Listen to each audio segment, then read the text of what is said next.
नमस्कार, मी भगवान वानखेडे। आपण पाहताय पंढरपुरातील सर्वात पहिले YouTube news channel Pandharpur live. आज पंढरपूरमध्ये बीड जिल्ह्यातील संतोष देशमुख आणि सोमनाथ सूर्यवंशी यांच्या हत्येच्या निषेधार्थ जन आक्रोश मोर्चाचं आयोजन करण्यात आलं होतं। त्यावेळी छत्रपती शिवाजी महाराज चौक येथे सभाही झाली।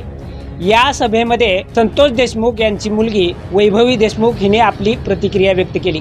यानंतर तिने मीडियाशी बोलताना पुढील प्रमाणे आपली प्रतिक्रिया दिली।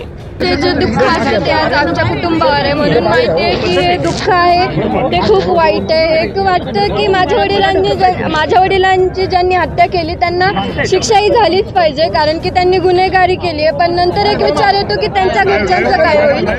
पण आज या विठ्ठलाच्या दरबारातून माझे वडील कधी न वारी चुकवणारे होते। त्यांनी सतत या वाऱ्या केल्यात विठ्ठलाच्या, आणि एक जशी वारकरीची देवाकडे वारी जाते, लोक जातात, तसेच ही न्यायाची वारी घेऊन आम्ही आज या पंढरपुरात आलोय। आणि या विठ्ठलाला एवढंच सांगते की जे कोणी आरोपी असतील त्यांना फासावर चढव आणि लवकरात लवकर माझ्या वडिलांना न्याय मिळवून। मुख्यमंत्र्यांनी जी पावलं उचललेली आहेत तपासासाठी, त्याबाबत तू स्वतः समाधानी आहे का, किंवा अजून काही तुझी मागणी आहे का सीएमचा? समाधानी म्हणजे आम्हाला समाधान जेव्हा भेटणार आहे। आता माझे वडील तर वापस नाहीत येणार, पण आम्हाला एक वाटतं की त्यांची ज्यांनी हत्या केली त्यांना कठोरात कठोर शिक्षा व्हावी आणि माझ्या वडिलांना लवकरात लवकर न्याय मिळावा। विठ्ठलाच्या काठीला आवाज असतो असं म्हणतात। मला पांडुरंग न्याय